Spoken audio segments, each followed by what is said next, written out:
Stagnation in business. Oh my God.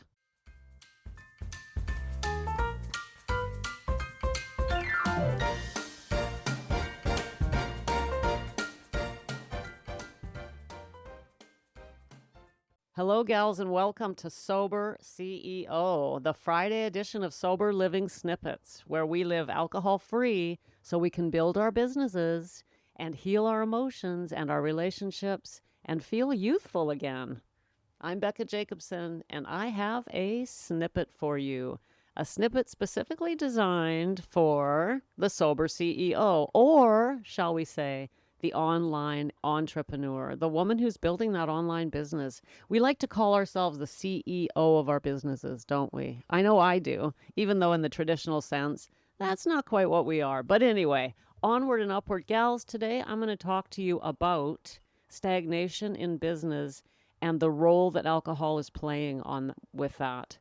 The last thing any of us wants to do is stagnate. And not only that, but in this era, the 2025, the era of AI, everything is shifting in business. And if we don't keep up, we're going to be left behind. Literally, what I'm finding is that if I'm using 2024 strategy, I'm already out of date. So to keep up, to avoid stagnating, to ensure we have the growth that we want and we're reaching the people we want, in other words, helping the people that we are here to help. Because I know you're here to help people. And when you help one person, there's a ripple effect. And when I help one person, there's a ripple effect. And it ripples and ripples and ripples. That's why we do this. Well, if you're using alcohol to cope, you're heading straight towards stagnation. I've got 5 aspects of this I want to talk to you about. The first one is emotional truth. We cannot drink our way to clarity or creativity or courage.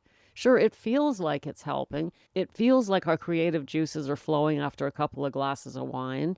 We feel more courageous when things are a little low. That launch plan didn't quite work out the way we hoped. Our to-do list, our goals, all of that. We feel a little more courageous when we've had a drink.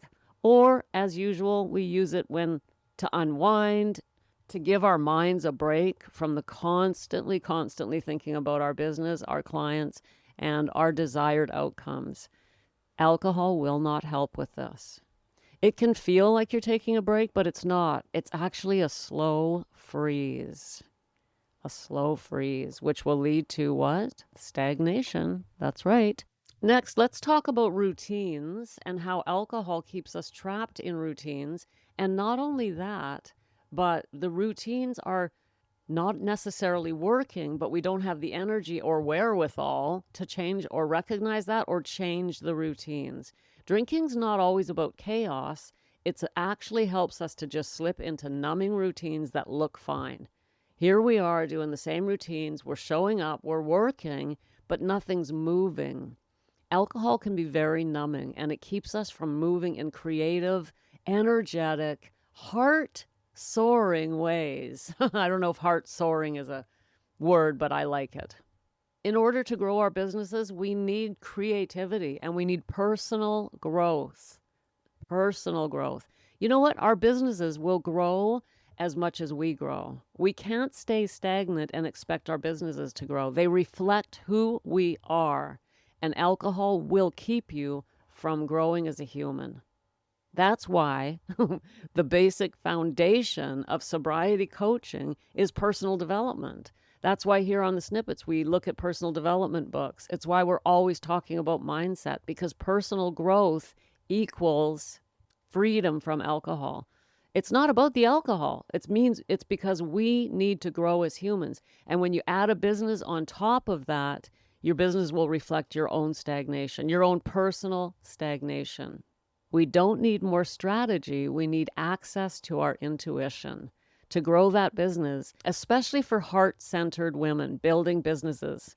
This is a very intuitive game that we're in. We need to remember that sobriety is not a restriction, but it's a liberation from an energetic fog. We want to be intuitive. We want to be alive. And getting sober not only clears the mind, but liberates our intuition. The best ideas I've ever had in business did not come after a glass of wine. They came after a walk, a cry, a journaling spiral, anything, any type of personal growth that I didn't avoid. Maybe I sat down and allowed myself to release some emotional energy, which I'm really good at teaching and doing. Releasing emotional energy, negative emotions, emotional wounds will free up an amount of intuition you didn't even know you had. Not only intuition, but energy and creativity, enthusiasm for life again and for business. There is so much joy waiting for us in sobriety. It is not restricting. I need you to know that. If it feels like it is, or that life will become dull, or your business might suffer, it's exactly the opposite of what we think. I know that you're not here to play small, stay stuck, or pretend that everything's fine. And deep down, you know that too. Listen, remember, drinking isn't a failure, but it is a distraction. And I want you free from that distraction. It's going to cost you not just time, but your potential. Your business is waiting to go to the next level. And until you go to the next level, it can't. Your business, I'm saying it again, babe, your business is waiting to go to the next level. But until you do, it can't go to the next level because we are our businesses. They are a reflection of who we are. I would be willing to bet that when you started your business, however you got here, whether you came from the professional world or corporate world, I would be willing to bet that you were enthusiastic and growing and very excited. But if you've reached some level of stagnation, it's important to look at where you are personally. This is really not about your business. It's about you. How is your self-care routine? Do you have a daily self-care routine? I get you're probably exercising the body. I've noticed that most women, most of us are pretty good. We know we got to look after the body, and that's out there and okay, and diet as well. Diet's pretty good. But what about your growth, your personal growth, your intuition? What about your energetic body? How much frozen energy do you have in your energetic body that's reflecting wounds from the past that have not been addressed? Resentments from the past, regrets from the past. When we clean up this at this level, when we clean up at this emotional level, everything shifts and the reflection into your business will blow your mind. It's so exciting. I've found that the more I grow, the more my business grows. And when we're drinking, we can only grow so much. Yeah, you can look after the body. I once told a story here on the Snippets. I think it's been a long time. I told the story of when I was in college. Back then, I smoked and I drank. And I was a vegetarian and I exercised. And I remember talking to this woman one day and she thought that was hilarious. She's like, okay, wait a minute. Let me get this straight. You won't eat meat because it's unhealthy and you exercise because it's healthy, but meanwhile you smoke and drink. You know, my response to that was, okay, well, just because I smoke and drink, I guess I might as well eat at McDonald's every day. At least I'm trying. So I want you to, I'm not judging you here. I'm sure you're exercising the body and you're eating as well as you can. But I want you to take this to the next level of personal growth. When we put down the bottle, because you are using it as a crutch of some sort, whether it's to numb or cope or whether you think it's giving you that creative edge, none of that is actually happening. And when you put it down, sure, the first couple of weeks, it's going to feel like, where did I go? What happened to me? We have to re-identify ourselves with ourselves. We have to go in and meet ourselves again. The alcohol-free version of ourselves is waiting to be born. And the only one that can birth her is you.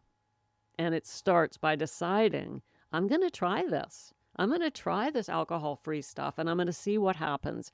And I want you to know you've got to be a little bit patient. It doesn't take that long, but it won't happen in the first couple of days. But within a couple of weeks, you'll start sleeping normally again. You'll learn how to sleep because sure enough, if you're using alcohol every night before bed, you're not sleeping properly. So you're going to have to learn how to sleep again. You're going to have to learn how to eat properly again because alcohol dulls the appetite. And you're going to have to learn how to face some of these wounds that I'm talking about, these emotional wounds that are hiding and frozen in your energetic body. That energy that is frozen there is waiting for you to free it up so you can use it for creativity.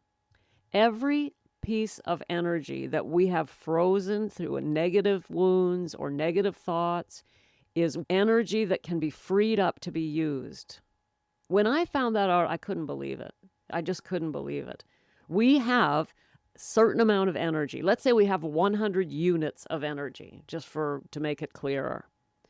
And what if 50 units of yours are locked up in resentment, lack of self-forgiveness, regrets about your own actions in the past? All of those negative events from the past are wounds that are holding parts of your energetic body. So if you have, let's say, 50% of the energy that you are as an energetic being is frozen and locked up in negativity, what happens when you free that is that you get those 50 units back. And they're free and they're right there, and you can say, I'm going to use this for creativity. I'm going to use this for joy and happiness. It's not like we release those emotional wounds and the energy goes away. It's right there. It's ours. But we are using it for negative purposes. And when we learn to free it up, and freeing up that energy for ourselves personally will allow us to use it in our businesses. Gals, this is what you can have. This is what alcohol-free living is like on the level of personal growth and on the level of business growth. So when I talk to you here about giving up alcohol so you can grow your business, that's why. That is why, my dear. It is not helping you. And things are happening very fast in the online business world. In order to stay up, you need to be clear-headed, on point, willing to learn, ready to learn, and being led by someone who's a little bit farther ahead than you are, whether it's on the alcohol-free journey or the business journey. I would be willing to guess that you have a business coach, but does that business coach help you with your alcohol-free journey? Does that business coach advise you on how to free up energy that's frozen in negative emotional wounds? Has your business coach mentioned to you that getting rid of alcohol is probably a good idea? Well, the problem is they probably would, but I'm guessing you haven't told them because as we talked last Friday, we don't mention this. There's no venue for us to speak about, I think I'm struggling with alcohol. And most of us are unwilling to say that because of that ego that we talked about last Friday. If you didn't catch last Friday, go back and check it out. That's what we talked about. And if you want more on this specifically, I created something just for women like us who lead, build, and serve, and who are done hiding behind the high-functioning stagnation. It's a short, private video called The Truth About High-Performing Women and Alcohol. There is one thing that we need to do, just one, and I outline it for you in that video. You'll find the link in the show notes. It's 10 minutes long, and it is worth a look if any of this hit home for you. Take the time today, give yourself that gift, and thank you for coming to Sober CEO here on Sober Living Snippets, Friday edition. Have a beautiful weekend, everyone, and I'll see you on Monday. Thanks for popping in. Be sure to come back tomorrow so we can keep your head on straight. Sending you buckets of love.